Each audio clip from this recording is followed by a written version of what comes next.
Never in a million years thought that we would have an effect on people's lives just from our little melodrama show.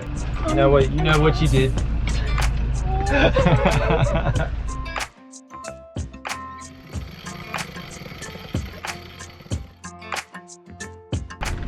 Oh, everything is hot. I can't even pick up the tools. So hot, it's like 36 degrees and I'll breath away. I don't have it in me to be chipper today, sorry folks. Oh. Almost 2 years ago, we left it all behind for a chance at the sailing adventure of a lifetime.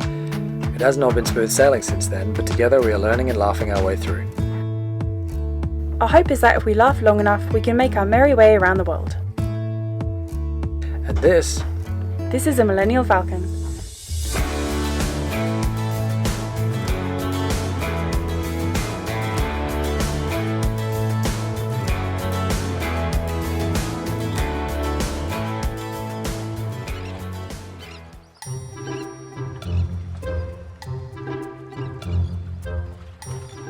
Not very nice at all. We planned to have a lovely day here and enjoy this beautiful bay as we've mentioned, but I'm sorry, I cannot stand. Why am I apologising to you? I can't stand another minute in this bay. That was one of the worst night's sleeps that we've had. It's just so rolly. So last night there are two boats around us. Would you like to explain the story actually? Sure. Let's do it on the way, shall we? Before I fall overboard. Okay. With the rocking and rolling. Up you go on the anchor. You know what you did. So I'm a bit of a noodle. The chain wrapped around the windlass, which I didn't even know was possible. I don't think I'm going to be allowed on the windlass again. No, now you're going to do it forever. Oh really? So as Kiara was saying, last night we met. We had two new neighbours who we got to chatting to, and one couple that was a Kiwi couple and one couple that were South African. And the South African couple have been living in Antigua for some time and were brokers, had become yacht brokers based out of Antigua. Mike and Karen are their names. They had been watching the show from Antigua for some time and came over to the boat and asked us if we wanted to have a beer, which we said yes. Of course we said yes. And we got to chatting and we were so surprised and quite chuffed to hear that they had sold additional boats as a result of the show. I never in a million years thought that we would have an effect on people's lives just from our little melodrama show. Anyway, we got to chatting. One beer became 6, and this bay became sort of untenable overnight because there's a few hurricanes passing through at the moment north of us. Not that we're in any risk, but they're throwing off a lot of turbulent water, and that water has finally reached our little bay here. So we're all basically fleeing because it's just untenable. And Mike and Karen are headed off to a marina. And I suppose by way of a thank you, they've offered us a couple of days in the marina alongside them. And we haven't been in a marina for near on 6 to 12 months. So why not? Why the hell not? Who am I to say no to a generous offer like that? So we're going to go into St. George Marina. It's going to be a bit of a mission getting the boat in there because she doesn't handle so well going backwards, and it's not necessarily a finger jetty arrangement. It's more of a sort of a med mooring style back up to the jetty with pontoons in the front. So it's going to be interesting. We're up. Sweet. Thank you.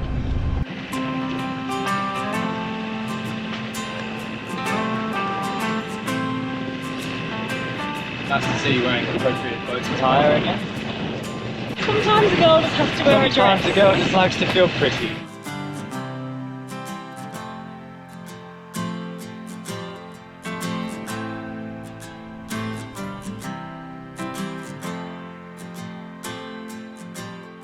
So this is going to be fun. The last time we went into a marina, the first and last time we've been in a marina was 2 years ago. This will be, I think this is why we're a little nervous. You haven't done it for a while. Obviously we've gone into the yard and that requires us going close to something standing, but yeah, okay. We're going to take it slow and as my mate Josh used to say, never go any faster than you're prepared to hit something. Smart. So technically by that logic we shouldn't be moving because I'm not prepared to hit anything.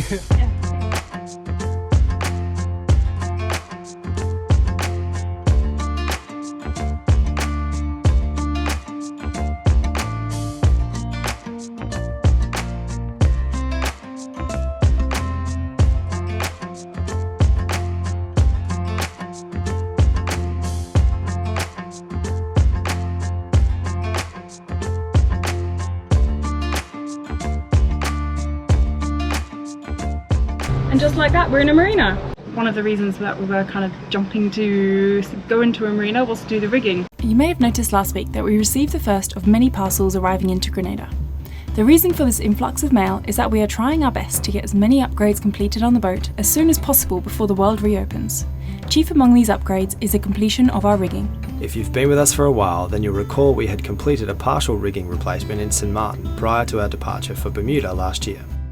Due to budget constraints, we were forced to limit our upgrades to the Backstay, Babystay and the Intermediaries, replacing all closed body turnbuckles and lower end swages with Sta-lok fittings as we went. The deal was that we would complete the rigging overhaul as soon as we could afford it, and the opportunity presented itself.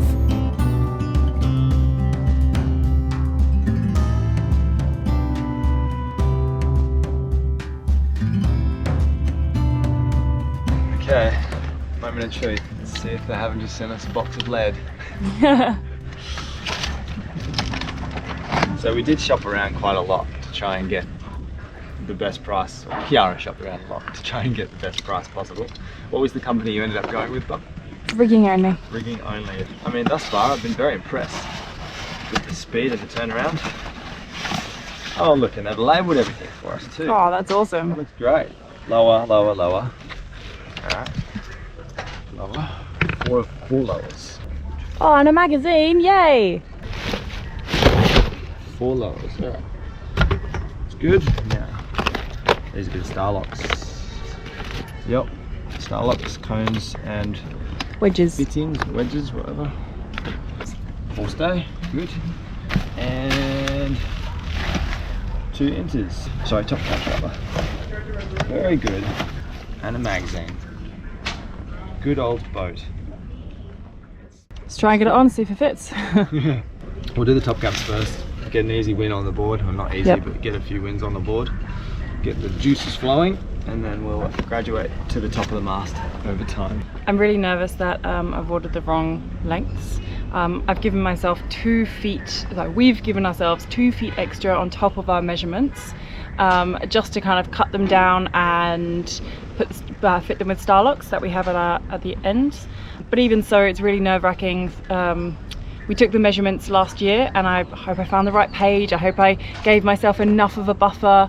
Like, it's just a bit nerve-wracking, really. The novelty spanners. The boat next to us has lent us some toy spanners. I always laugh at these huge size of spanners. It's nice to strip these down from time to time, actually, because you often find yourself wondering like how much thread is in the cup. You're like, you see two threads bare open, and you start wondering, oh, how many threads are actually working? Is it tight enough? Have I done it right? So it's nice to pull them apart from time to time to see them. Looks good to me. No corrosion, no. Oh, and a breaker bar too. I was convinced that the Sta-lok would fit through the stem ball opening in the spreader, so having disassembled it, I was off up the mast to recover the old stay and install the new one. I did not agree. What did I tell you? Ha ha ha.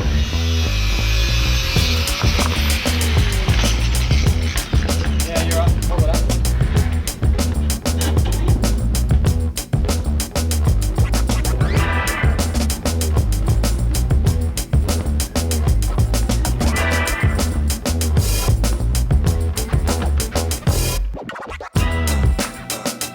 There was absolutely nothing to worry about. I over-ordered exceptionally. What am I doing? Okay. Oh, everything is hot. I can't even pick up tools. This is ridiculous. I actually can't hold the spanner because I put it in the sun. And then they're cooking. We all done? For now, done for today. We've changed out all 4 lowers, put new Sta-loks in. Tomorrow will be the top caps, I think, and if we're lucky, we'll push for the forestay. But I kind of confidently said that we were going to get the lowers done today, and it's 4:30 and we're both absolutely cooked. So I think just one set, a couple of trips up the mast and one set of stays per day is about the best you can hope for in 36 degrees of heat. It's a little bit exhausting, just getting a lift up the mast.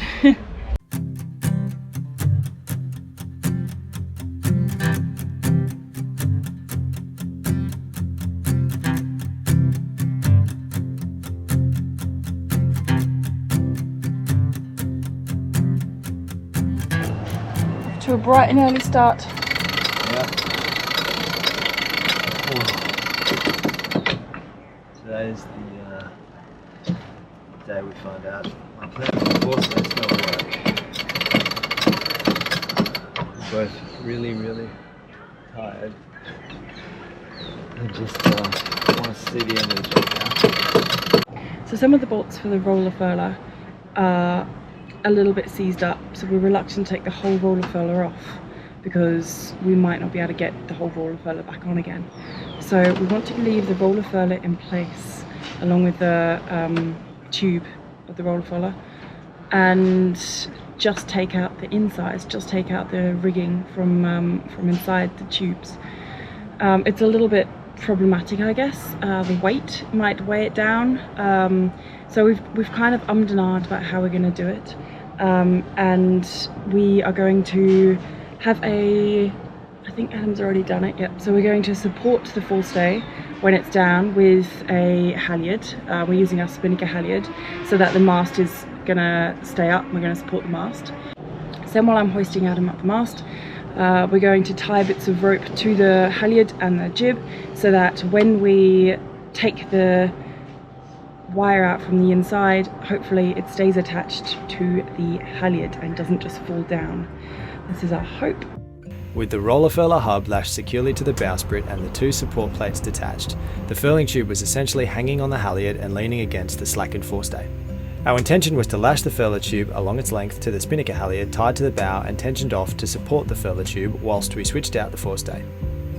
Sadly for us, the plan did not work. Despite being able to safely disconnect the forestay, we were unable to retrieve it as the swage fittings at the lower end did not fit through these roller bearings that live between each of the tube extrusions.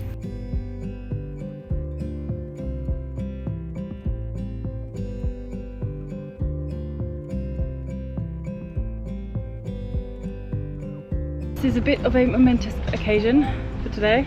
We have gone up and down the mast 4 times. By that meaning that I've gone up and Adam's hauled me up 4 times.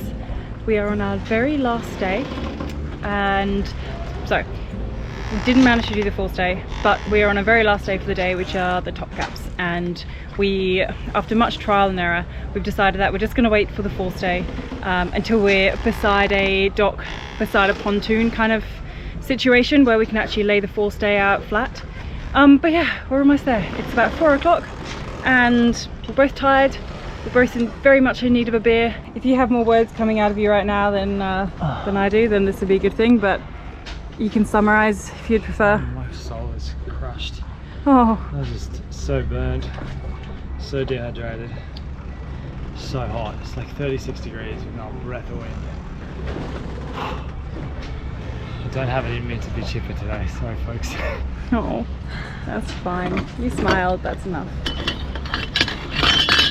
Despite having failed to complete the whole re-rigging project, we were both pleased to have managed to change out 6 stays in 3 days.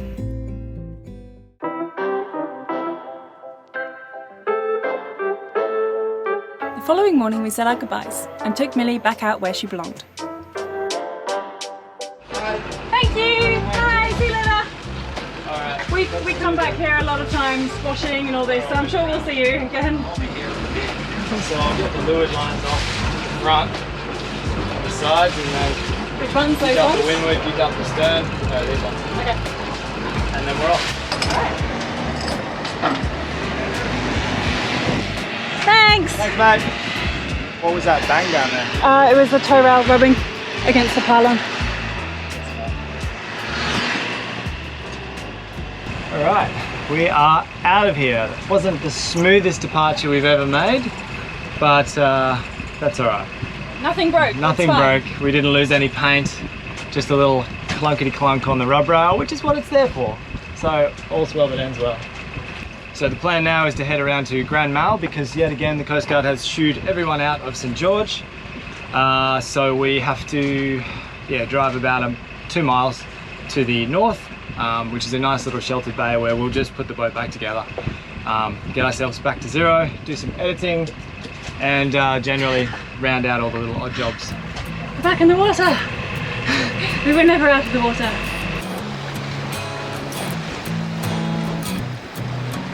Adam was just saying he thinks we're getting a little better each time at docking. Calmer.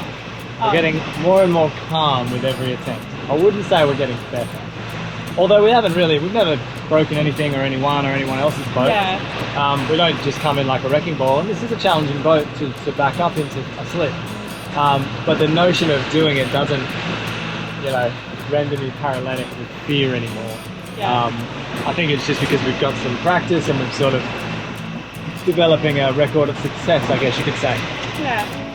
The new propeller helps too. I was thinking this when we backed it in just before. It really did, like the prop wash was notably less.